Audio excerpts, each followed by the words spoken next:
welcome back. You're watching Indian Open right here on Bloomberg Quint Live.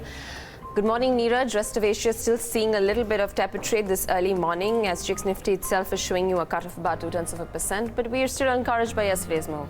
Yeah, well, hopefully that is a start of a trend and not really a flash in the pan move. Some heavyweights participated. Maybe some more do that post-expiry. Let's wait and watch. Yeah, volatility. Volumes though picked up in yesterday's session, quite unlike what we've seen over the last 2 days, at the start of this week at least. And FI is bought. And FII is bought. So, some trends changing out there, at least the start of it. So let's see what happens thereabouts. But what's the shape of the rollovers now, considering that we're just 1 day away from the crucial monthly expiry for the month of June?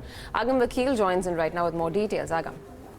Right. So, well, we have 2 entire sessions to go before expiration of the June contracts, and what we're watching is rollovers currently largely around the previous 3-month average at around 38% for the Nifty, and as far as the Nifty Bank futures go, rollovers currently standing at around 32%. Like, moving on to the India Volatility Index, so what we're seeing is a little bit of a rise there at around the mark of 15, a decline around the mark of 15. Again, we haven't seen as much change. However, when it comes to open interest distribution, a 300-point range is what we're keeping an eye on, based and on of course the accumulation, and of course we're looking at changes in the 11,700, 11,800 calls where we're seeing unwinding. Moving on to your put call ratio, that has edged up higher to around 1.5, and in terms of stocks, IDBI Bank, Jet Airways, along with Reliance Capital and Adani Power are in the band. We're keeping an eye on Adani Power, of course, given the kind of news flow. Reliance Infra moves out of the F&O band. And in terms of other stocks, watching out for Torrent Power, CESC and NTPC, which did see substantial increase in open interest towards longs. And in terms of stocks which are seeing unwinding, and this, of course, will become larger in terms of a list, Balkrishna Industries, Hexaware and Repco Home Finance. So mixed day of trade yesterday, but the positive was that the benchmarks advanced, and the advanced decline ratio in the broader markets was positive. It's a wait and watch whether or not that trend continues today. All right, Agam, thanks very much for that. Gaurang Shah, Head Investment Strategist at Geojit Financial Services, is joining us on the show this morning. Gaurang, last few days, if you take a look at high beta pockets, it's been pretty volatile. So on a day where you've seen the market slump, metals, real estate, they've taken the biggest knock. Yesterday's session saw a little bit of recovery coming back into metals as a pocket. Oil and gas supported the index. What's your sense in some of these names here? Thanks, Devina, and morning to all of you all. So, on the markets, first of all, we are in a range, and that range is about 11,600, 11,650 on the lower side. 11,800 to, if you have to extrapolate, a little bit higher than 12,000 if data points are favoring us. In each of the sectors that you mentioned, metals, real estate, oil and gas, it's very important to be stock specific rather than have a overall approach onto these sectors and stocks within those sectors. So for example, in real estate, we remain positive on 2 stocks, Godrej Properties and Shobha Limited. Godrej Properties rallied earlier, Shobha rallied yesterday if I'm not mistaken. But I think use dips to buy into these stocks. On the metal side, Tata Steel, JSW Steel, Hindalco and Vedanta will remain positive. On OMCs, all the 3 OMCs including Reliance Industries, since they are also into exploration and retailing of petroleum products. So you have IOC, BPCL, HPCL and Reliance Industries. On the exploration side, Oil India, ONGC. But my focus, as I mentioned last time to you and Neeraj when we were discussing, I think this was about a fortnight back, specialty chemicals remains the best preferred sector, and I would not be surprised to see some outperformance. All right, interesting play there, and we've seen most of the stocks doing what they've been doing over the last few trading sessions. But a piece of news then, the National Housing Board has notified new norms for housing finance companies in wake of the entire liquidity scare affecting the NBFC sector. The new rules, among other things, require housing finance companies to maintain higher capital adequacy while lowering the cap on public deposits. So will it only make it costlier for these companies to borrow from the market? Let's ask Yashpal Gupta, the MD and CEO of Repco Home Finance. Mr. Gupta, thanks very much for taking out the time. First off, what have you made of this announcement? See, of course, this was a draft circular was issued in March itself. So we were aware of that coming. So it is not a surprise. But what it may do is that it may change the behavior of some HFCs in the sense that having a higher capital adequacy will mean some of them at least will have to raise higher capital. Number two is that in terms of risk-weighted assets, maybe they will have to change the composition of the asset book. So overall, from the risk perspective, it is good for the HFC sector.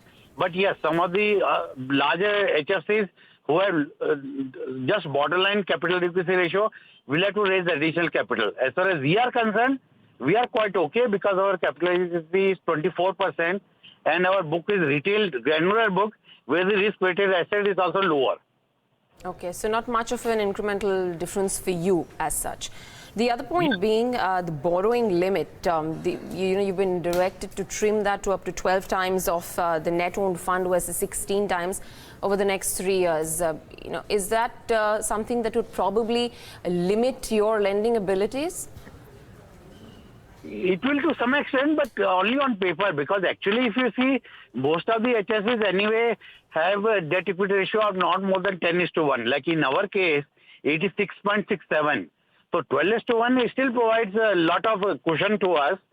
Going forward, if we are going very fast and the capital becomes a problem, then it may affect, but in near term, it will not affect. I reckon a non-event of sorts, Mr. Gupta, and couple that up with what's the quantum of growth that you envisage for Repcom Finance for the quarter or for the year? Yeah, for us, we are proposing about 12 to 15% growth because, as you know, the demand is lower in the real estate sector. The takeovers continue to happen. And we are hoping that budget will bring some positives. But given the limitations overall, we are planning a growth of 12 to 15%. Last year we grew by 12%. This year we are planning somewhere between 12 to 15%. And our existing capital will be adequate to support that growth. Mr. Gupta, we'll leave it at that. Thanks so much for taking the time out and throwing light on this. So for some of the NBFCs, including Repcom Finance, the NHB regulations, not a big impact. If indeed the growth were to fasten over the period of the next few years, then these norms could be brought and curtail growth, but otherwise not so much. Gaurang, not on this, but since we are talking about housing finance companies, a word on Devon Housing Finance. Yesterday they have made part payment, not the full payment. Does it have an impact on the equity value of the stock today? Do you think the markets will look at it in an unkind fashion? This definition of default delay is interpreted and understood, misunderstood as per the convenience of the borrower and lender. And for me, a default is even a default of maybe a day. So my sense is that you need to be extremely careful, Neeraj. And this is, I think, again repeating itself. They delayed, stroke defaulted earlier. Once again, they are delaying, stroke defaulting or making part payments. Let me give a disclosure, to be very honest. We had a coverage on Devon Housing.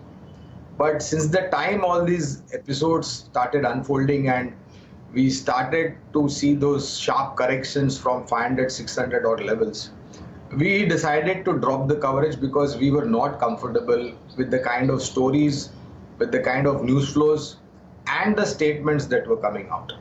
And my worry is, Neeraj, that I hope this does not translate into a chain reaction. We have already seen some heads roll because of this. And if it has to escalate higher, then I think one needs to be extremely careful. And I would request all your viewers, stroke investors, please do not go and try to do bottom fishing, value buying, momentum buying in stocks which have corrected 50, 60, 70, 80% on fallback of credibility, on fallback of corporate governance, or on fallback of any kind of mismanagement that has come to the light. It may so happen that your capital may get eroded further 50%, even though the stocks have corrected 50, 60, 70%. So one needs to be extremely careful. Having said that, Repco Home Finance, HDFC Limited, LIC Housing Finance and Canfin Homes are the preferred stocks in the HFC category. All right, and that is Gaurang's preference within the housing finance space. And Devon Housing Finance, one stock which is going to be in the news today. But there are many more such stocks in news, and we'll cover that with our research team. They're joining in right now to take us through that list. Some downgrades coming in. We'll talk about that on Reliance Capital and Power, and Adani Power too in focus. Mishika joins in with some stocks in news, and then Shefali on brokerages on Axis Bank. Let's start off with you first.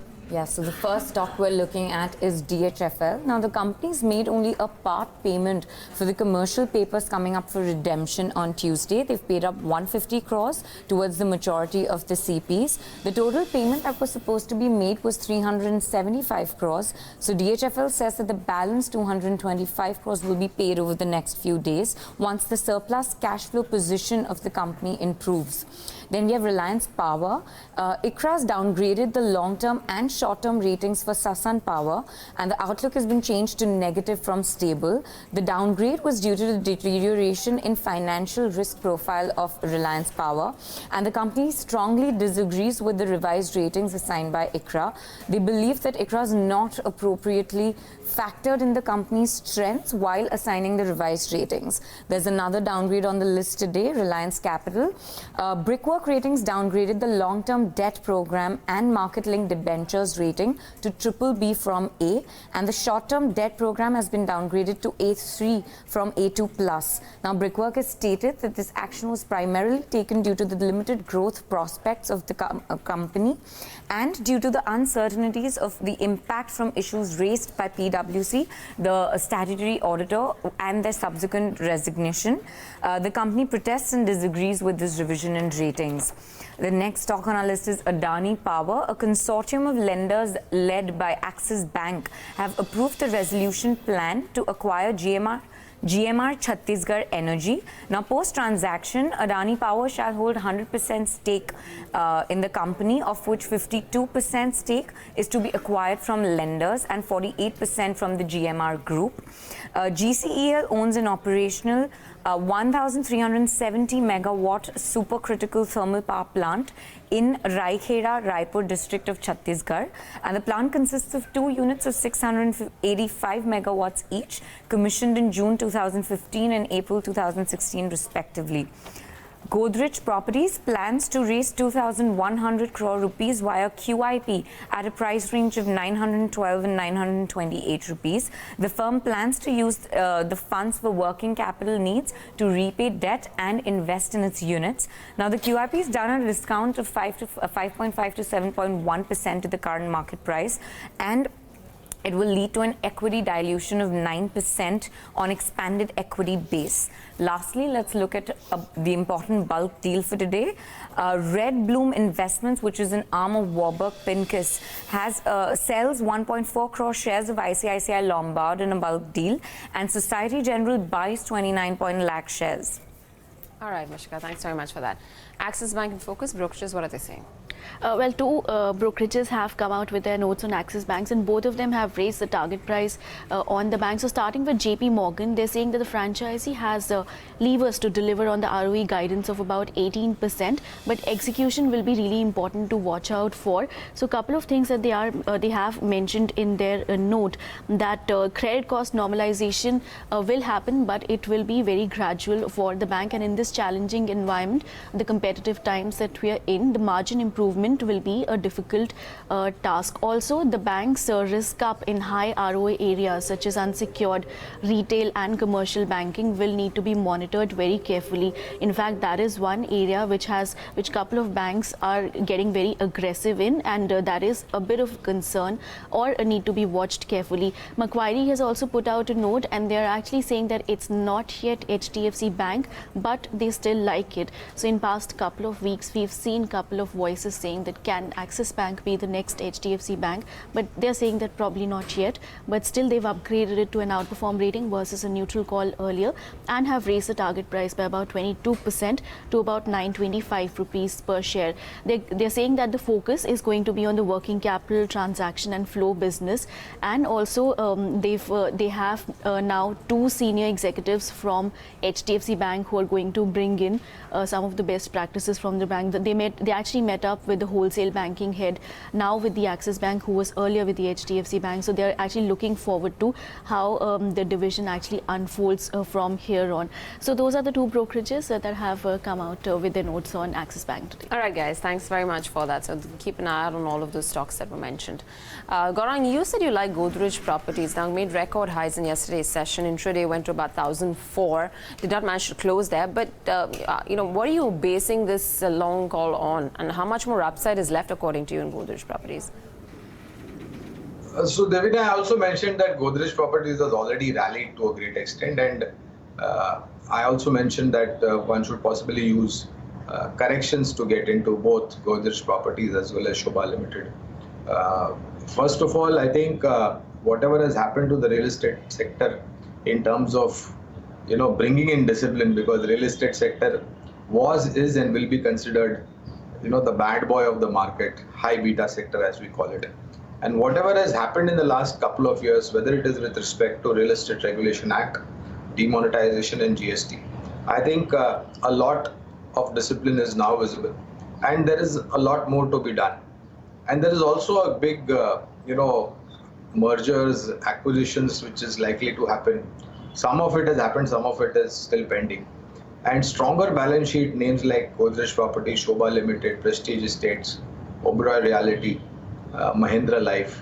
I think these are some 4 or 5 names in the real estate sector which have got credible management. There is absolutely no leverage on the balance sheet. Debt is within the permissible limit or absolutely zero. And execution run rate is pretty high.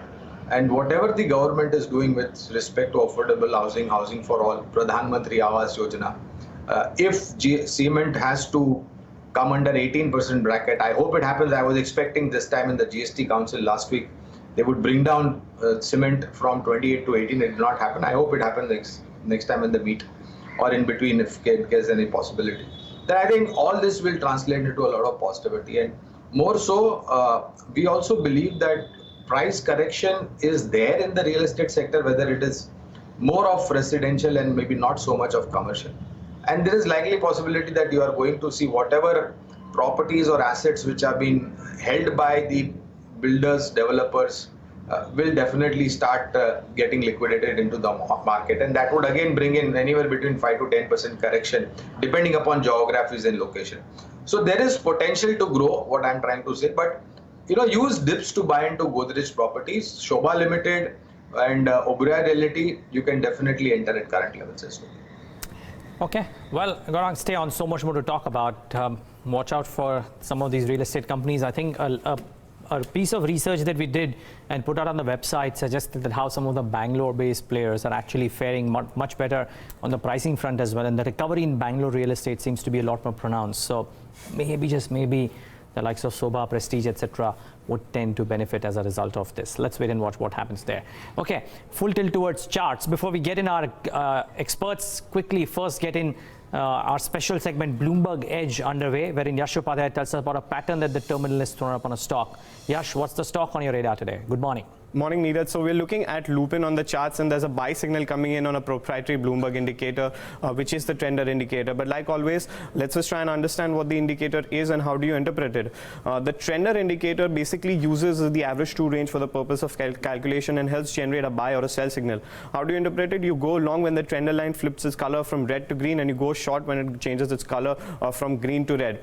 In the case of Lupin, the exact opposite has happened. The trender indicator had flipped from green to red right in the month of April, when the stock was trading close to around 850 to close to 900, and then it went down all the way back to 700. But over the last 2 trading sessions, the stock has been buzzing on the upside, and at 700 is also where it has a long-term support zone for the counter. Obviously, there was a report from Credit Suisse on Monday, but notwithstanding that, yesterday the stock managed to close more than 2% higher, with volumes 2 being 1.3 times the 30-day average. And as you could see, the red line over here, which is at the mark of 733, was successfully taken out as it managed to close above that mark. Also, we are taking a look at the weekly time frame chart and the RSI on that time frame as well. And what we could see over here is the fact that, like I mentioned, 700 is where the long-term support for the stock has been. thrice it has come down to these levels and it has managed to give a bounce. Overall, fundamentally, the news continues to remain on the negative side, so there could be limited upside, and that is evident in the pink line over here, which is the 55-week exponential moving average. That stands somewhere around the mark of 850, so about 100 rupees up move could be seen on the counter. And the lower panel, as you could see, the RSI, that too has given a positive divergence, so it has managed to respect the trend line over here and has given a positive divergence on the upside. And with the trender 2 flipping its color from red to green, you could expect a move on the higher side on Lupin. How well has this worked in the past? So well, it has worked really very well, Devina, because 4 out of the last 5 times that the trender has flipped its color from red to green, the stock on an average over the next 1 month period has gained more than 10%, which again comes to the 55-week exponential moving average, which is placed at 850. All right, so not a bad bet on that particular indicator. Thanks a lot for that, Yash. Let's bring in our technical experts as well. Gaurav Bissa, he's the AVP at LKP Securities. Along with him, Chandan Taparia, Associate Vice President at Motilal Oswal Securities. Gentlemen, good morning to the both of you. Gaurav, let's start off with you first. 11,800 odd is where we are at. What's the outlook like now as we step into the next series after Thursday? Good morning. I have been telling time and again that Nifty is trading in range. If you look at the option data as well, 11,650 is where we can find some support, and 11,850 is where we can see some amount of resistance to come into the picture. Having said that, Nifty witnessed a strong up move. It had formed a bullish harmonic pattern day before, and once it triggered the PRZ, we saw a strong bounce sort of coming in. On hourly charts now, Nifty has seen a double bottom breakout. There are some interesting longs that are seen getting built in index, as well as the constituents, the heavyweights. There's a possibility that this upside might continue towards the level of 11,850 to 11,875. At these levels, I would not be too interested to keen on buying, but end up towards 11,760 can be bought. Keep a stop loss of 11,700 on the spot side. On the upside level of 11,850 to 875 is what I would be expecting. However, Bank Nifty is one that has given a very strong breakout. It has been trading in a small range. It has given a breakout from falling wedge and staying those levels. There might be a retest that can happen above level of 30,775. If that happens, a 500-point upside cannot be ruled out. So for me, Nifty as well as Bank Nifty are both buy on dip candidates for next couple of days. Chandan, how are you approaching trade maybe until expiry, until tomorrow? What do you think you would do today? Yes, the index has been consolidating in between 11,625, 650 to 11,850 zone from last 6 to 7 trading session. Whenever it comes near to 11,650, that is also the 50-day MA, it turns higher, witnesses buying interest. But interesting part is that we have seen a stable in the India VIX, and at the same time, the put writing activities for the current series had shifted to 11,700 strike, which indicates that now 11,700, 720 zone could act as a support. And because of that, every decline could be buying opportunity, and this momentum can extend to us 11,850 to 11,888. So as of now, I'm expecting it to hold off 11,700, 720 and extend its move to us 11,850 to 888 kind of level. That is the view for 2 trading sessions. But if you look for the next couple of days, then I think the market has already respected its support of 11,650, and now slow and steady is all set to head to us 11,929 and the new lifetime high of 12,103 kind of level. Talking about the Bank Nifty index, that is already showing the sign of the strength respected to its 50-day exponential moving average, also respecting to its key retracement level. So now till Bank Nifty holds above 30,450, 500 zone, we are expecting it to extend its move to us 31,000, 31,313 kind of levels. Okay. Well, the market is certainly not pricing in any recovery, so might be a surprise of sorts. But very quickly, 2.5 minutes left for the pre-open rates to kickstart. Let's get in the stocks specific recommendations to Gaurav. Your ideas for the morning. The first recommendation would be on PFC, and the second one is a buy on Voltas. Both of these stocks are in the strong uptrend. They have seen decent amount of long rollovers in last couple of days, and they have also had fresh long positions in the next series. That again is a very positive sign, and the continuation of pattern has been seen a bullish breakout pattern on PFC, and for Voltas we have seen a range breakout sort of coming in. So for me, both are buy. PFC target would be 140, 141, first stop loss of 131.5. For Voltas, and dip towards 644, 645 can be bought, stop loss of 636, target of 665 to 670. Chandan, what about your ideas? Yes, we are positive on a couple of power PSU companies, and here recommending to go long on CSC first. The stock has given a consolidation breakout on the weekly as well as the daily scale after the accumulation of last 8 to 10 trading session. Technically also it has given a breakout from its pole and flag pattern. Yesterday we have seen significant jump in the open interest activity. So the entire data setup and technical price indicates up move in the counter. So recommending to buy with a stop loss of 768 and expecting it to extend its rally towards 828, 830 level. Second trade is similar to Gaurav. Buy view on the PFC. Overall trend is positive. It also given a breakout from its pole and flag pattern. And supports are gradually shifting higher. In fact, it started from high rise, high lows from last 3-4 trading session. So here we are recommending to be with long position. One can buy with a stop loss of 131 and PFC can attempt to us up move of 141 kind of levels. Okay. This is some stock ideas from both our technical experts. We'll also watch out for a few stocks that were in focus in yesterday's session and what happens to SBI Life and L&T Tech post the offer for sales. Remember, yesterday's session saw both of these counters dipping closer to about 3.5 to 4% But in the past, SBI Life has seen a recovery post any such exits that we've seen. Well, let's wait and watch what happens to this. And I think I'll be particularly interested, Devina, in watching out for Reliance. We'll talk about it post-market open, but yesterday was a key contributor. Let's see what the update is today. Need it to perform for the index to move up higher. Yeah, and it did its bit in yesterday's session once again, trying to nudge its way back towards those 1300 odd levels. Volumes picked up in yesterday's session, but nonetheless, this is anyways a very liquid counter. The other one being L&T and TCS. L&T, has been struggling a bit over the last few weeks. It had seen a move towards 1600. From there, it came off a bit, but let's see whether or not it has the strength to go back up. Asia and SGX still pointing towards a slower start. You've got the pre-open ticks up on your screen, down about 0.1% on the index, but these keep gyrating for the next few minutes. Sensex is up about 0.1%. Individual stocks then, and on the index particularly, start pulling up the weaker names first. Z stacks up as one of the top losers, followed by BPCL. See some profit taking yesterday. Primarily oil and gas as a pocket supported the index along with metals and banks. Infosys is down in today's session. JSW Steel also takes a breather in pre-open.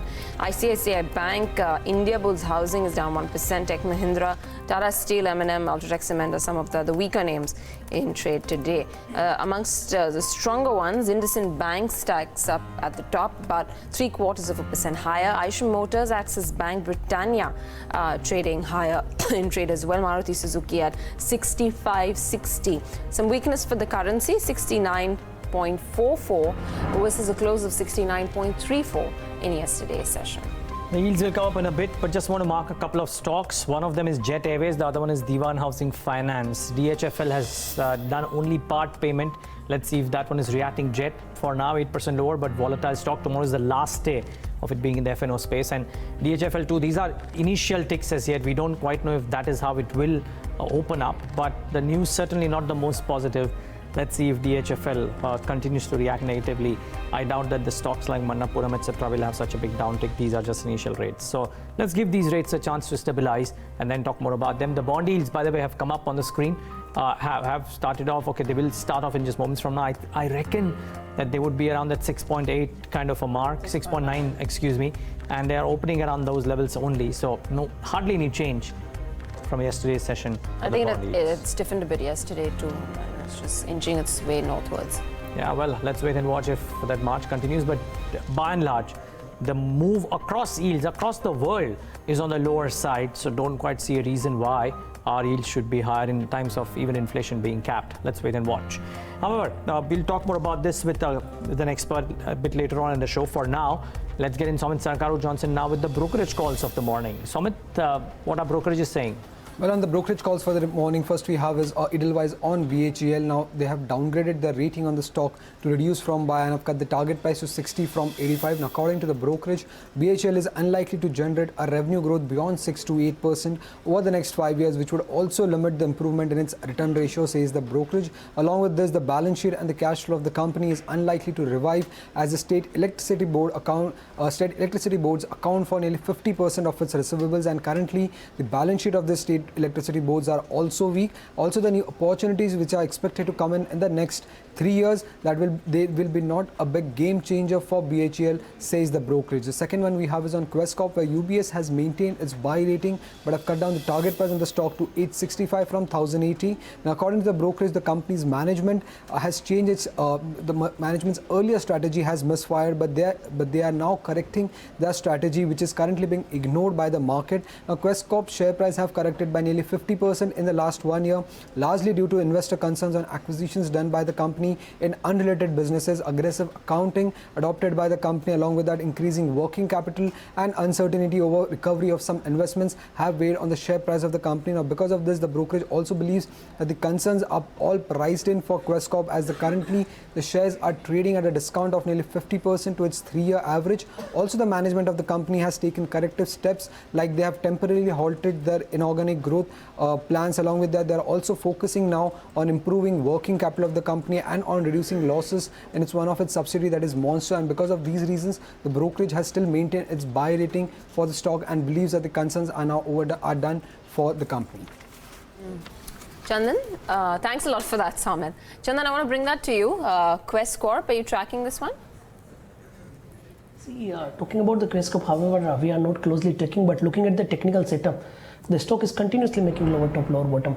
In fact, from last 3 months, the stock has fallen from around 825 to 550 kind of level, and we are not expecting any sort of bounce back even after being in the oversold territory. So I think here, the way it is broken, the major support weakness could continue till it doesn't surpass 610, 15 kind of level. The stock has even potential to go further towards 520, 30 kind of levels. Chandan, back with you. Reliance Infra out of the F&O ban today. Yesterday was down in trade any which ways. Do you reckon more short positions could be taken here today? We don't have coverage on any ADSG group as per the fundamental, but technically speaking, we are continuously negative on most of the ADSG company. The stocks are continuously making lower top, lower bottom. At every bounce back move, the fresh selling opportunity is visible in the counter. We are carrying a short rollover, so I think weakness could continue until it remains below 58, 59 kind of level. The stock has even potential to go towards 46 to 45 levels on the downside. Complete washout for ADAG group shareholders. I mean, across the board, not just you pick any stock. And these are the only two, Devina, which are not penny stocks as yet. Yeah. So, but don't quite know if they're on their way. But there's some brokerage downgrade that has happened today for Reliance, Reliance Capital, as well as Reliance Power. And Reliance Infra is out of the F&O ban. So it'll be very interesting to see what happens to all of these stocks in the session today as well. Could be a day under the cloud. Gaurang, Shah, so ADAG is a known devil, so let's leave that out. Just one final question before we let you go.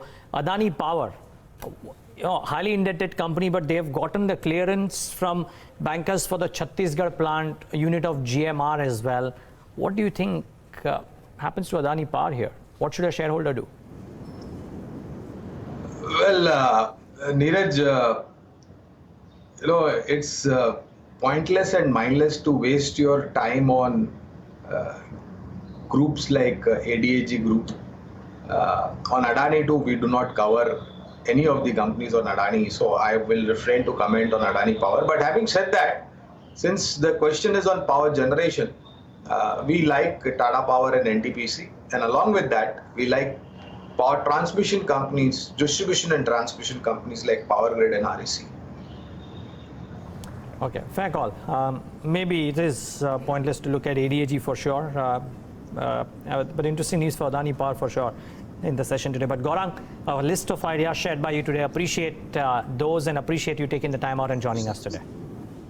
That's the view from Gaurang Shah of Geojit. Amit Khurana, Head of Equities and Research at Dolat Capital Markets, joins us right now on the show with his thoughts. Amit, good having you. Thanks so much for joining in. Yesterday, a bit of an upside for the market. Heavyweights put their hands up. I don't think the market is preparing itself for any kind of an upside. Do you reckon because it's not a consensus trade, there's a chance that it may do well? What is your whole derivative expert team suggesting in the near term for the markets? Well, something very similar, I have to say. Basically, what we're seeing is a certain support developing closer to 11,650, 11,700 levels. So that seems to be holding on pretty well. But that's purely a tactical, sort of a positioning that we are recommending to the clients. But from a more fundamental perspective, our sense remains that we will have an upside cap somewhere closer to about 12,000 range.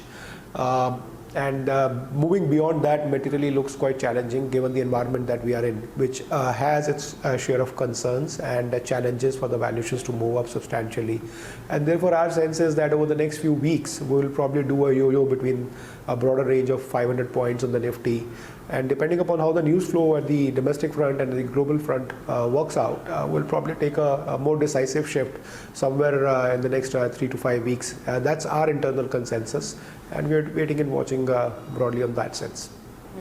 With regards to individual stocks, Amit, where's your strength in terms of the stocks where you see more upside, even if you have to enter at current levels? Well, we are actually focusing more, you're right, we're focusing more on the bottoms-up names. There are obviously some specific names that we like on the BFSI space, so more than the financial services or the NBFCs where we've been negative. That stance remains. We definitely like the private sector banks.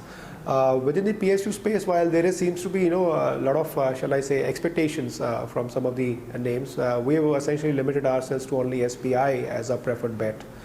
The other one which we've started sort of covering as a theme is the chemical space in India. Most of the models seem to be doing well, but again we are going bottoms up, looking at sustainable models. So chemical as a theme will do pretty well, and that's the consensus that seems to be emerging, and we are in sync with that consensus. So we're building up stories there on the mid cap and the small cap names. Discretionary remains our preferred bet on the consumption side versus the staples, while staples have corrected quite materially over the last few months. But we still feel that the valuations are quite rich, and therefore the most of the growth seems to be well captured. Discretionary seems to be doing relatively better, and Volta something that we've liked, and we continue to prefer that as one of the names to sort of play on for the domestic theme. Okay, we'll talk about some of these in detail as well with Amit Khurana. Would want his view on what energy as a space could do as well, but all of that in a minute.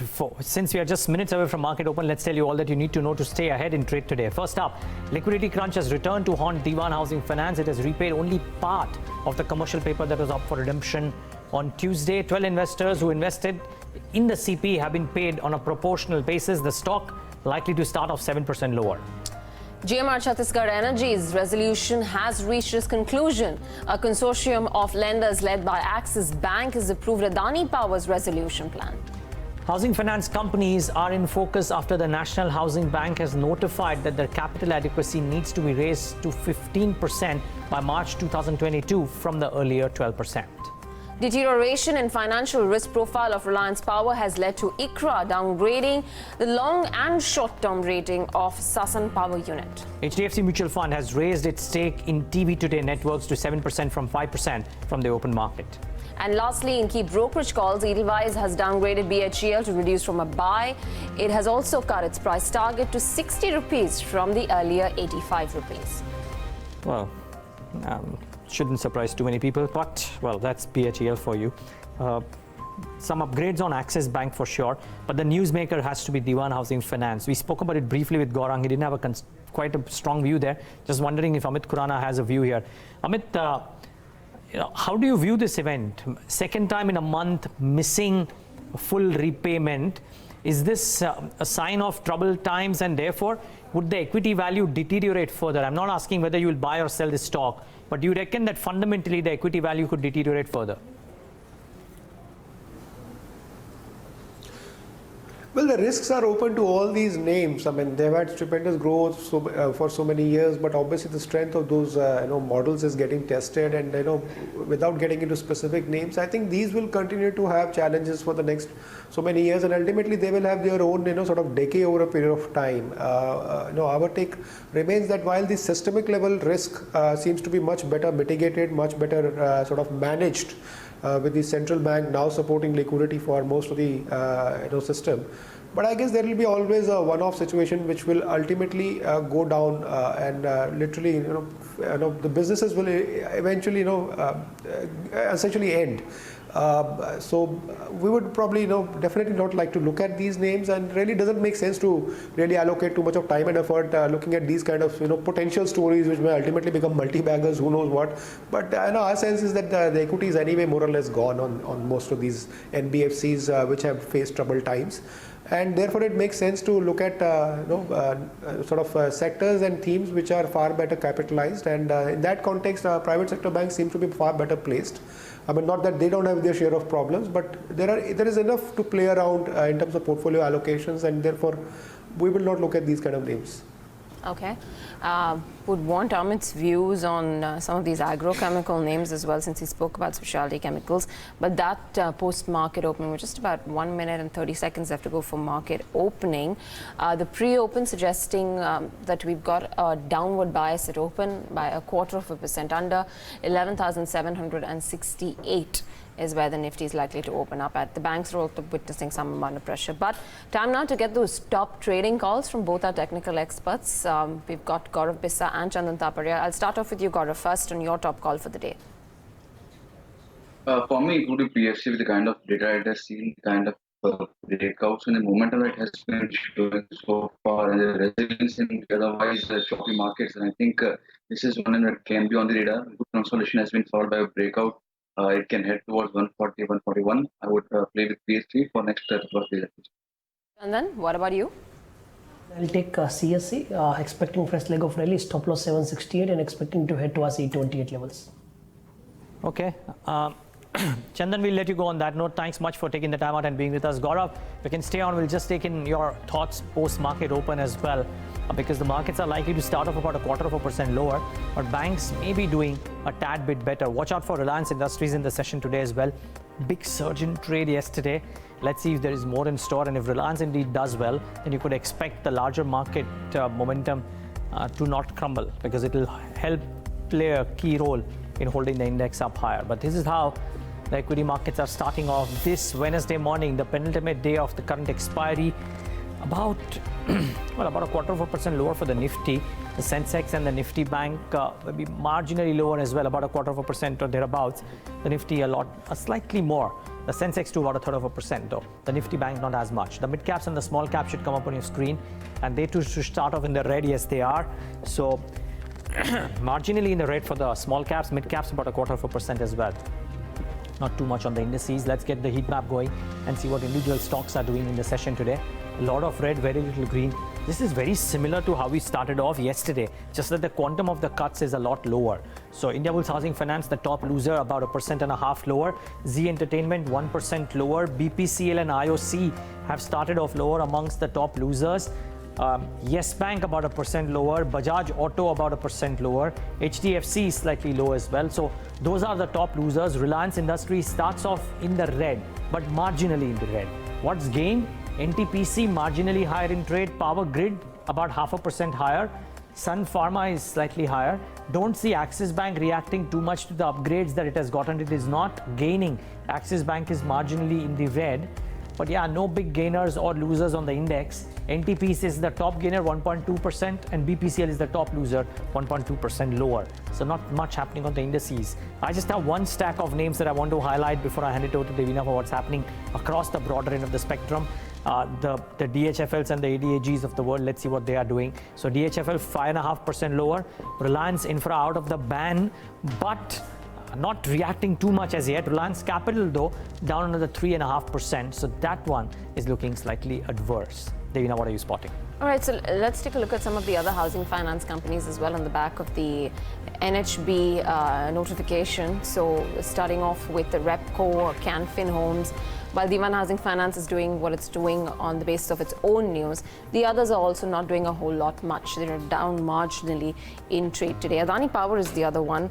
The resolution plan has been approved for the GMR Chhattisgarh Energies unit.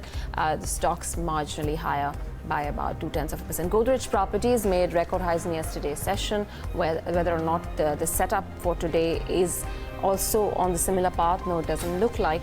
It's opened lower by about 1.3 odd percent. Probably marginal profit taking on the counter, also looking to raise money by that QRP, 2,100 odd crores. SBI Life, L&T Tech, these two stocks, 2 days over yesterday and today, the OFS was to take place. It's recovered. So like we said, at the day of the OFS yesterday, SBI Life was down about 4%. Today is up about 4%. And L&T Tech has also moved up about 0.5%. Other gainers within the broader market space, Ever Ready for One is up about 5%. Following that, you've got a Manpasan Beverages, that too is up about 5%. TV Today is up 4.5%. Emami, we should be able to speak to the management over the course of the show, but the stock, after seeing a decline of almost 9 straight days, yesterday saw a little bit of a recovery, and today is carrying forward that positivity. So the stock's now up above 300. Shipping Corp and some of the other names there are doing okay. With regards to losers, Eros International down about 5%. Then we've got Edelweiss down 3%. India Cements, a big gainer yesterday, was up I think almost 7%, and today sees some profit taking. And the likes of a Manappuram Finance and a Muthoot Finance. With regards to what's happening to gold prices, these stocks were active today, opened lower by about 1.5%. Okay, well, let's. That's essentially what's happening to the markets at large. Opening thoughts from Gaurav Bissa. Gaurav, yesterday's uptrend not quite following through as yet, but if you were bullish, would you take an option or a futures trade into the Nifty or the Nifty Bank at the current levels? Well, for me, this is a bullish setup. Some amount of consolidation after a good breakout. It's quite healthy, so to speak of. And I would be a buyer on dip towards 11,747, as I mentioned. At that time, either one can buy futures with a 40-point stop loss, or one can buy 11,800 call option of the current series. That can also be a trade for Bank Nifty, and a dip towards 30,750. It made a dash towards 30,770, if I'm not wrong. And from there on, we saw about 100-point jump, as I mentioned earlier. So both of these indices can be bought, whether in futures and option segment, but you use any dip, then you can buy. I expect that expiry can be tad bit better from what we are currently trading at. All right, Gaurav, we'll let you go on that note. Thanks so very much for joining us this morning. Amit, want to come to you with regards to the agrochemical space, and we've been seeing, at least for FY19, a big revenue disparity amongst some of the bigger names that have a share in the export market versus some of the more domestic played names. So take a look at a few names like PI Industries, UPL, even a Sarda Cropchem for that matter. Double-digit revenue growth. On the flip side, you've got the likes of a Dhanuka, Rallis, not so much. So they're just about borderline 9.5% revenue growth. What do you think is causing this disparity? Well, I think there are multiple challenges for the domestic model that most of these companies are facing, and that includes some of the exporters who have some exposure to the domestic market, like the PI. Essentially, what is happening is that the supply chains from the Chinese vendors have got severely impacted, and they have seen a significant raw material inflation. I mean, in some cases, we hear cases of 100, 200%, 300% price hikes happening from the raw material suppliers. And that has impacted their ability to manage their models and operating margins. The other impact, which has was very evident in the last season, was the poor volume of take. I mean, while Rabi was still okay, but you had a very poor start to the season, and therefore the inventory in the system has piled up, and that impacted a lot of these players. Now, exporters obviously had a better situation because the demand scenario at the global levels was relatively better off, and specific to some of the models actually had new product launches, and that helped up to perk up their growth. Now going forward, our sense remains that FY20 will be a challenging year for the domestic companies, because while the raw material inflation seems to be normalizing, but the ability of the companies, what we hear from our conversations is going to be a challenge for them to pass on the price hikes even now. And the first preference will of course be to pass on the volumes if the monsoon turns out to be normal. And if monsoon is not normal, then you will have a very, very challenging period for these companies, even for FY20. Our base case is that we will have a normal monsoon, a normal start to the Kharif season, and that goes through the Rabi, and that will normalize the inventory and get the volumes back. So our sense is that these companies will still have some uncertainty for the next few months.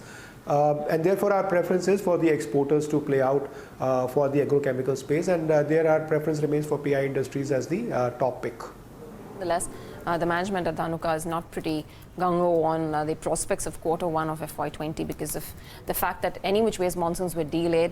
June has turned out to be a deficient month, and while you have IMD and SkyMet saying that monsoons are progressing as per schedule, and there will be near normal monsoons, I mean, telltale signs are not pretty evident, right? Yeah, and sitting in Mumbai, you can certainly see that that's not happening out here at least.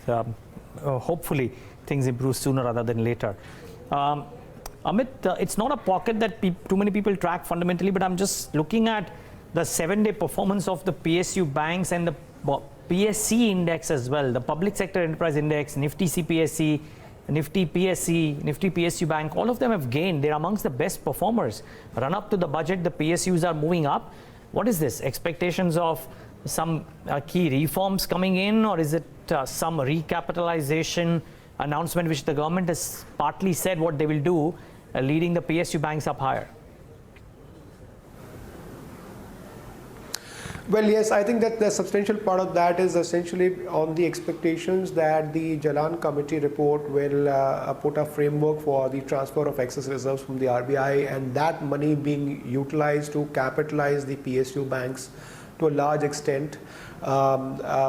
I know while this may not look as misplaced, but our sense is that other than State Bank of India, the other PSUs continue to have significant challenges for the next few quarters, and the risks of further provisions remain in our view. There are still a few cases which might suddenly spring up somewhere or the other.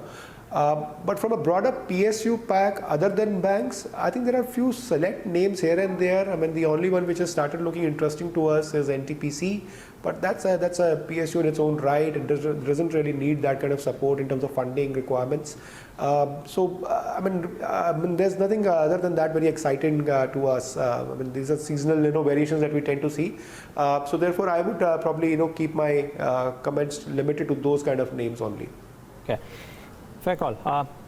Amit, today a lot of brokerages have turned sanguine on Axis Bank. I heard you mention that some of the private sector banks might be good ones. Now, my question is, if we leave Yes Bank aside because it's got individual idiosyncratic problems of its own, if we leave out Kotak and HDFC Bank because they have largely been performers, the ones which come out are Axis and ICICI from the larger ones, and then the RBL, DCBs of the world which are now trying to move up. DCB Bank yesterday was at life highs. What do you guys at Dolat like? I mean, when your clients ask you for names which are not HDFC and Kotak, what are the names that crop up and why? Well, actually, we've actually preferred ICICI Bank over the last few months versus Axis. Our sense is that most of the positives are captured in Axis at these valuation levels, and having said that, the management has done a fabulous job in terms of instilling the confidence back, cleaning up the overall sort of book, and obviously setting up processes and procedures which will ultimately lead to a medium-term growth trajectory being sustained. But from a valuation perspective, I think ICICI Bank over the next few months will have a better sort of delta to play out for, purely speaking. And that's where our preference lies. Some of the medium-sized banks like a DCB that you mentioned or an RBL, the concern is while the growth remains pretty good, the management teams are absolutely well-placed, very strong teams in terms of execution, but the valuations really don't leave much for you on the table.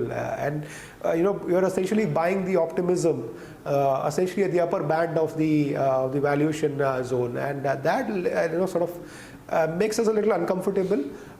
If there is some material correction in some of these names or a time correction over the next few months, yes, definitely would like to look at them. But at this phase, we're not really very gung-ho about those purely from the valuation perspective. What does one do with the IT now, Amit? Not just on the back of the strength in the currency, but the growth prospects themselves. Well, the growth prospects, I don't think we've really seen a very concerning comments emerging from our conversations with any of the vendors. In fact, we had some very active conversations. Our team was talking to one of the big IT companies even yesterday, and broadly the direction seems to be fine. I think the challenge with IT performing at the broader market is that as long as there is an expectation of better delivery happening in the domestic names, IT will tend to sort of underperform or at best perform in line with the Nifty at large. IT tends to be a typical hedge, and therefore whenever there's a concern on the domestic consumption, whenever there's a concern on things going wrong with some of the names here and there, that's when the IT starts performing. And in the environment that we are in, which is a stable political environment, there is an expectation of an earnings trajectory rebound happening from BFSI space and the India focused stories. IT will probably have its own challenges to perform at an absolute level. But having said that, we certainly like the larger IT vendors at this stage, and therefore continue to focus on those as a preferred bet. But even if you had to probably have an exposure within mid-cap IT, what do you think is leading to the setback here in stocks like Mindtree, Emphasis, Hexa, where they seem to be dragging a bit? Well, yes, I mean, there are stock-specific cases, of course. I mean, Mindtree, having gone through a management transition, has its own sort of trajectory of valuation behavior. Similar case with Hexaware. So there are stock-specific issues. Each one of them is going through their own challenges and opportunities, so to say. And therefore, and I mean that's across the mid-cap and small-cap space in IT. If you look at the Q4 numbers were very clearly reflective of that. So therefore, the better part is we would prefer to play through the large cap names at this stage, really have allocations in line with what the index weightages are, and really not go very significantly overweight or underweight on these. As we go along for the next few months, I'm sure there will be some opportunities which will emerge. But the important part is that you also have to look at as to how the US economy behaves, how the demand environment works out. I mean, if you do have an adequate support from the US Fed, in terms of sustaining the sort of a soft landing, then obviously the spending levels will probably look better and market will start pricing that in. At this stage, we don't find the market really in a position to take a stand on what the likely scenario is going to be, and therefore a bit of a challenge there. Okay. Amit Khurana, we'll leave it at that. Thank you so much for taking the time out and being with us and giving us your thoughts. Really appreciate your time. Well, unfortunately, we couldn't ask a few questions which we would have wanted to, noticeably on some of these exporting companies, shrimp export companies or otherwise, but we'll try and do that a bit later on in the day. For now, the markets are trading absolutely flat. We need to take a break. Coming up on the other side, we discuss everything from trade tensions to geopolitics and the impact on global currencies and economy with Zhou of Commerzbank. And as Emami promoter sells stake in the company, we talk to the group's director, Mohan Goenka, about the debt reduction plans.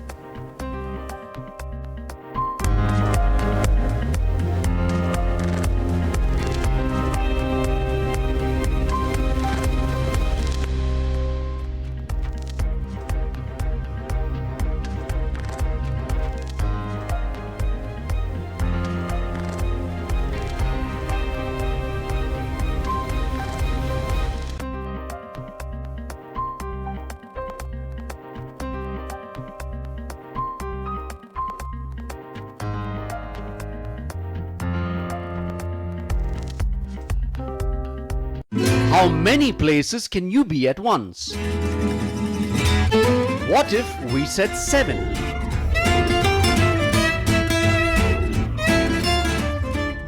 Bloomberg Quint Live. We are everywhere.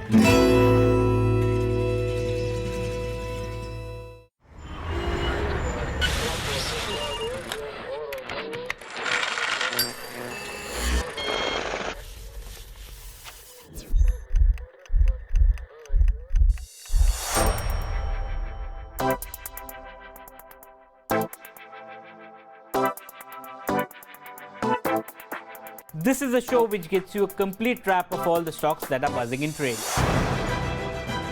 Everyone's a price taker, not a price maker out here. There are better opportunities in the marketplace. The return ratios will improve, margins will improve. What are you seeing? Valuations are extremely expensive. It would take 100 years of profits to really pay off the entire debt. Not all good businesses are good investments. Good return on equity could be expected. And I think that is sustained. Their numbers, etc., were pretty sluggish. How much longer they can sustain, I'm not too sure. It has never been the scenario in any of the stocks. It's an avoid for him at this point of time. I wouldn't write it off in such a hurry. We are getting into more complex chemistry. Join me as I navigate the hottest stocks and help you pick the right stock at the right time.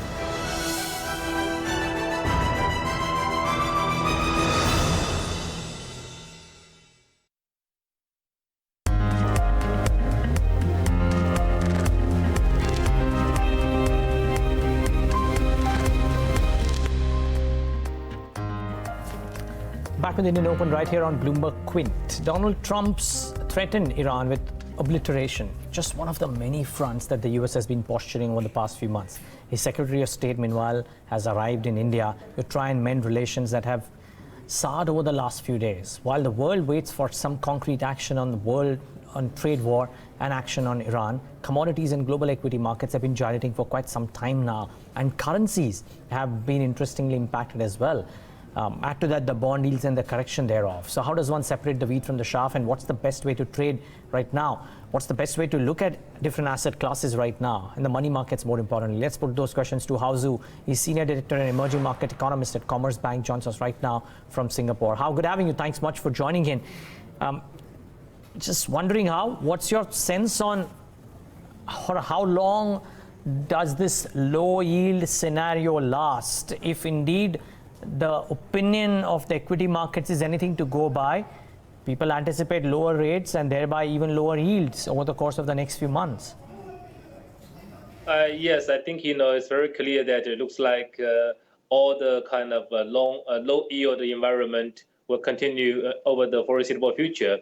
I think markets gradually pricing a kind of 50 basis cut in July's Fed meeting. So I think if that really happens, give a very strong signal that all the central banks in the world has been turning dovish. I think in the coming month. So basically, what happened right now is that against the low inflation as well as the rising trade tensions, everyone is looking at the downside risk facing the global economy at this moment. So in this case, the low yielding environment is likely to sustain over the foreseeable future. But I think the downside risk of this kind of thing is that actually the market has almost fully priced in the Fed rate cut in the coming quarters. I think the market right now at least pricing 100 basis points Fed rate cut in the next 3-4 quarters. I think that is something we have to keep in mind, which is that we have to be aware that when everyone is talking about the rate cut, definitely I think there is some kind of risk that maybe the Fed will not fully deliver this kind of market expectations in the foreseeable future. So yes, basically the low yielding environment will be there, but the other thing is that I think there is a risk that the market has overpriced this kind of dovish central bank globally. So I think both sides will see this kind of risk is there. And regarding the assets prices, I think in general, I do think that at this moment maybe the gold prices can be higher, but on the equity market, I think there's still a lot of uncertainties is there. So basically, I see volatilities in the equity market over the coming month or so. But for the bond market, as I mentioned earlier, I don't really think that bond yields can be much lower from current levels. So this kind of risk, I think the market should have to keep it. Right. But I heard you mention that you believe that there will be a series of 100 basis points in terms of rate cuts. So the markets have priced in the cuts, but you would expect that the cuts to the tune of 100 basis points. Well, I think yes, the market has fully priced in maybe 100 basis point cut over the next 3-4 quarters. But I think maybe Fed is unable to deliver this kind of rate cut fully, completely during the same period. I think the problem is that I think the Fed maybe cut 75 basis points or even 50 basis points in the next year rather than 100 basis points. Okay. How the other bit is what happens to currencies worldwide. Now, the dollar index yesterday slipped below, or day before yesterday slipped below some key moving averages as well. There has been some bit of thought about how the carry trade in certain countries could reverse as well because of the strength in the yen. The Indian rupee has been resilient against the dollar, but can't quite say the same for some of the others too. So there's a lot of to and fro happening between currencies by and large. Do you reckon that the currency strength would largely mirror the state of the economies, or would technical factors come in play in the near term? Yes, I think, definitely the market right now for the currency market, they are looking at the trade talks between China and the US. So basically, if there's kind of relatively constructive results between China and the US, regarding the trade talks, I think the market will still risk on move, but otherwise we'll see a risk off. So basically, at this moment, basically the market actually is looking for relatively cautious view on the trade deal between China and the US. That's why we see that the yen strengthening in recent months. But I think on the other hand, we can't fully discount that the trade deal can't be reached this year. So I think from this kind of perspective, we see both sides for the currencies. But on the other hand, I think in general for this week specifically, I'm relatively optimistic to see that there will be a kind of relatively bullish tone or positive tones between China and the US over the G20 meetings. So I think that over the coming month or so, I do think that the dollar will be relatively weak against this kind of risk on or possibly risk on environment. Okay. How the other bit is this whole movement that we're seeing to safe haven assets like gold, and also the consequent rise in cryptocurrencies. Bitcoin is now back to 12,000 odd levels. So what does this indicate about the mood of the market? Is it a risk off? Because it doesn't seem to be, since equity markets around the world are still perched near their highs. At the same time, we're seeing an uptick in gold. I mean, last week was an unusual one in that the S&P 500 moved up, crude moved up, gold moved up, and Bitcoin and cryptocurrencies moved up. Well, I think commodities is actually you can say this is related to risk on, risk off environment or sentiment. But on the other hand, commodities have their own themes. For gold, I think the market has not touched this kind of this commodity for a very long time. So in this case, I think the gold movement recently, or gold rally recently, is actually reflect that the market has reassessed the value of the gold given the rising global uncertainties. But for the cryptocurrencies, I think this is a kind of typical from bust to boom move, because we saw that cryptocurrencies actually collapsed over the past 2-3 quarters. So right now it's a rebound of this kind of collapse. So basically, I don't think these are really related to the global macro backdrop. Maybe they have their own theme, but for me, I don't have a strong view on cryptocurrency. But I do think that the gold price is still, I still see some kind of upside from here. Principally on safe haven buying, or would you reckon the fact that central banks have been accumulating gold over the past few months as well adds to this phenomenon? Well, I think yes and no. Yes, kind of safe haven buying in the market is happening right now. But as you mentioned, also the equity market looks okay. So I don't think the clear market kind of sentiment at this moment. I think in general the market still sees that the trade talks is going on, the trade tensions is going on, and the global economy is facing downside risk, but not that much also. So in general, I think at this moment, maybe the market is still trying to relocate or allocate their money into the places they think is good. So I think for those guys who see risk off, they go to yen, they go to gold. But some guys relatively see the values of equities, or they see the corporate was still doing well, they'll stay in the equity market. So I don't think the clear theme at this moment. But in general, we see that the low yielding will be there, which means that the equity market will be doing well. But on the other hand, given the low yielding, people see that the value of gold as well as the kind of relatively high, still have relatively high return bond, which is the 10-year U.S. Treasuries. So I think that's the mixed market theme at this moment. Okay. How closely do you look at the Indian rupee?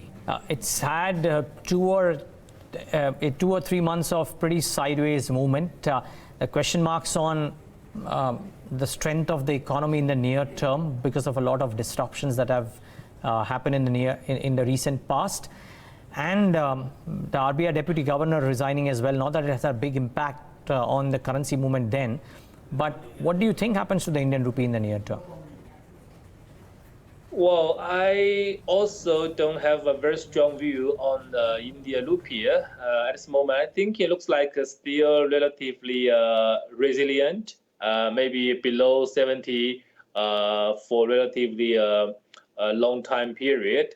And on the other hand, we know that RBI is probably turning dovish, more dovish, maybe after the resign of the recent deputy governor.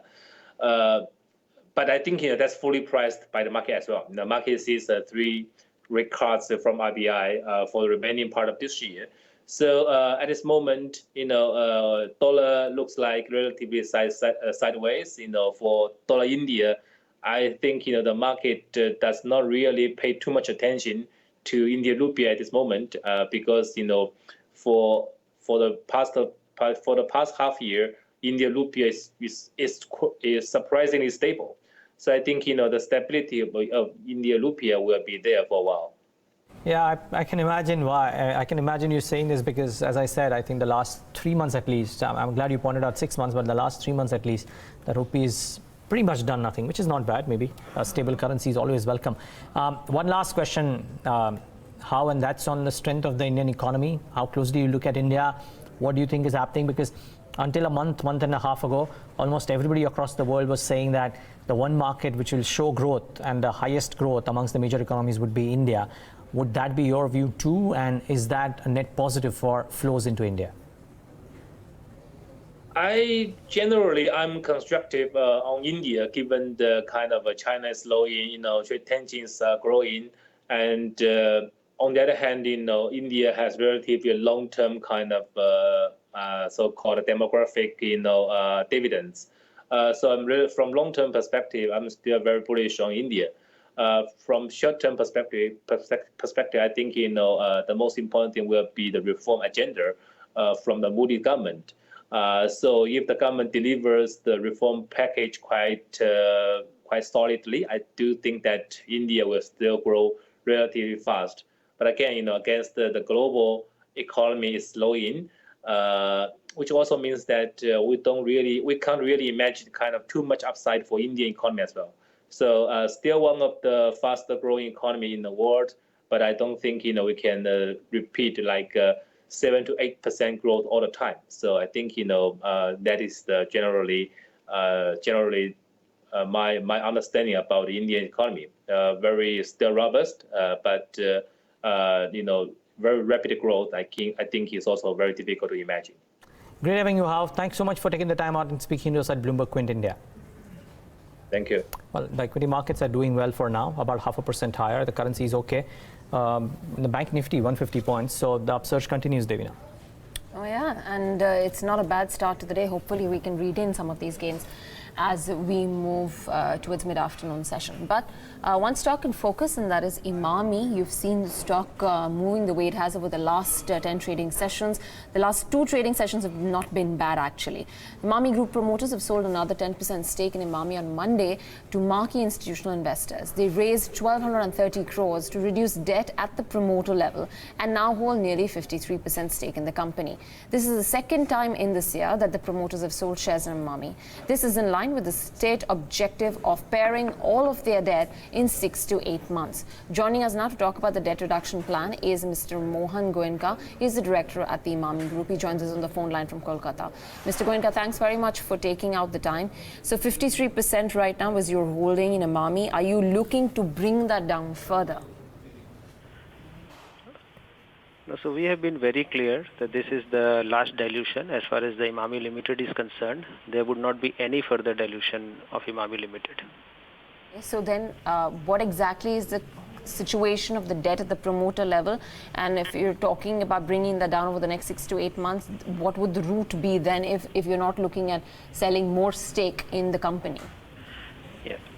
So we have been very clear. At presently, our promoter debt stands at 2,200 crores, and Emami has many matured assets. As far as the group is concerned, we are into realty, paper, cement, hospital. So there are some of these assets which can be monetized at the right time.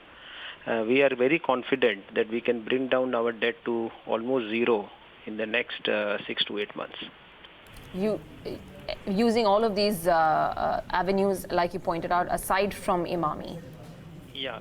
So, of course, it's not very clear what asset would be monetized because it would depend on the market, timing and interest of the buyer. But the point is that the group has interest in many assets, and group has many assets which are matured. And so we are looking at some strategic buyers in some of these assets, which I'm very confident that we can, bring down our debt to almost zero as soon as possible. Okay, strategic buyers, but the time duration, 6 months, do you think that's comfortable, or you would require some more time?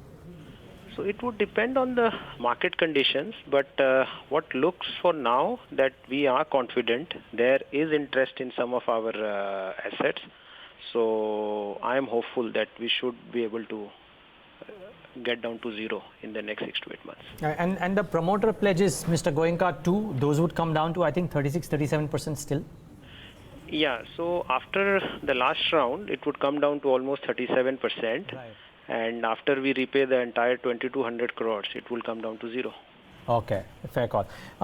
Just the other set of pointers that one would have is that these stake sales in different assets that you're talking about and the 6-month timeline that you're talking about, is this back-ended, or do you reckon that it could well happen within the next one quarter itself? You would have some sense of this based on the negotiations that you would be underway in.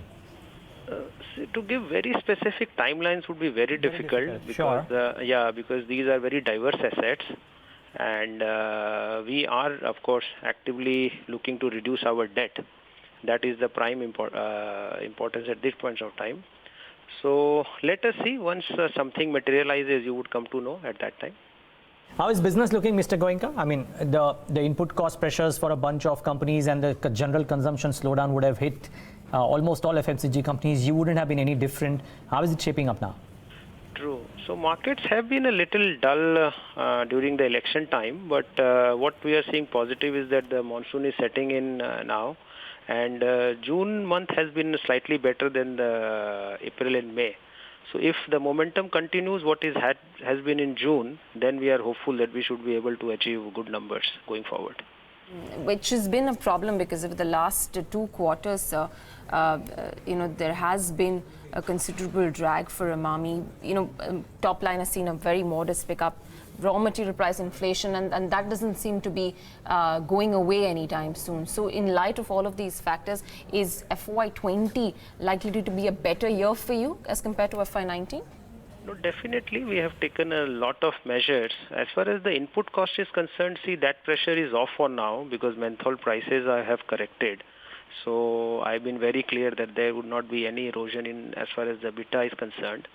And as far as the top line is concerned, as I said, June month has picked up slightly better than the last 2 months.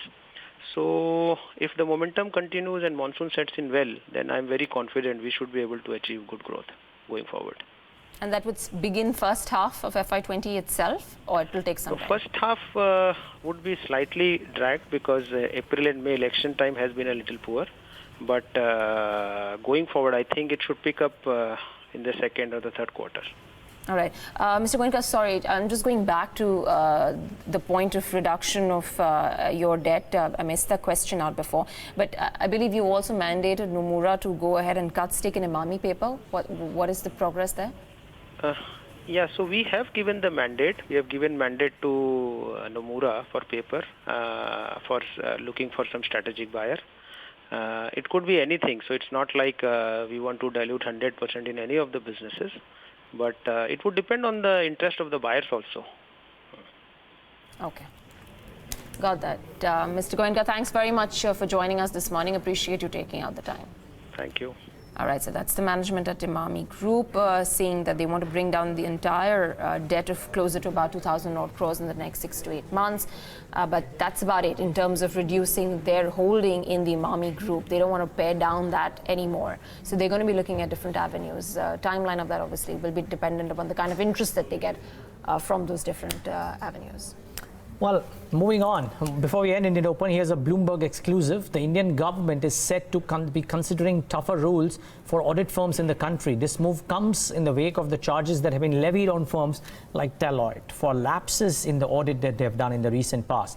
PR Sanjay of Bloomberg News joins us now with the details. Sanjay, you know, when those bans were coming thick and fast, I tweeted out saying that agar itna sara ban hoga to audit karega kaun. Now there are some tougher rules in wake. Yeah, so you know how things are panning out. It's not that one auditing firm have been singled out. Almost all auditing firms are there.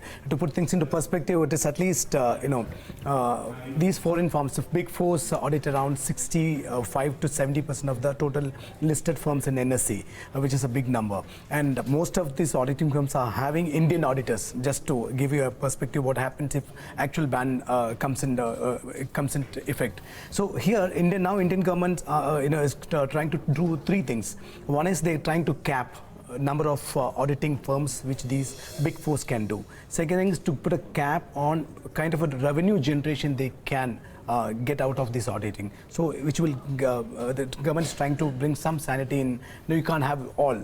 So if I'm banning Deloitte, it doesn't mean that the other big threes are getting all. So they're trying to get some sanity over there. Also, there are some services, at least 9 non-auditing services are there, which these big fours can't touch. They're trying to expand those services so that it will be done by there's a fair mix and fair, Are any of them doing it already? Any of these services that they'll have to pull back and scale back on? No. So, they're trying to add more numbers to us from 9. It could go to 15 from 9. So they're trying to get as much as checks and balances in place so that, government will not stare at such kind of a massive, problem in the future. So these are all initial steps. Bloomberg spoke to very senior government officials and, they are hinting at, such a far-reaching measures and guidelines to be in place sooner or later. Well, let's wait and watch. Could this be the start of something, or would this be one amongst the few steps that will be taken? But Sanjay, thanks so much for bringing us up to speed. Very initial measures, but could become mainstream as well.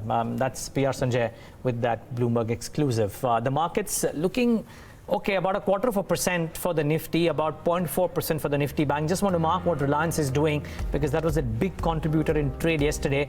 Ended at the highest point of the day, currently marginally in the green as well. So nudging in on to 1300 is Reliance Industries. Let's wait and watch if there is more in store. Of course, we'll watch out for Devon Housing, Ujjivan, Equities and that whole NBFC pocket because that's been under news. Devon not at the lowest point of the day, which is good news. And Ujjivan and Equities after the carnage over the last few days, trading largely flat in the session. It's a wrap on this leg of Indian Open from Devina and me and the team that put this show together. Thanks so much for watching. The FNO show takes the action on the other side.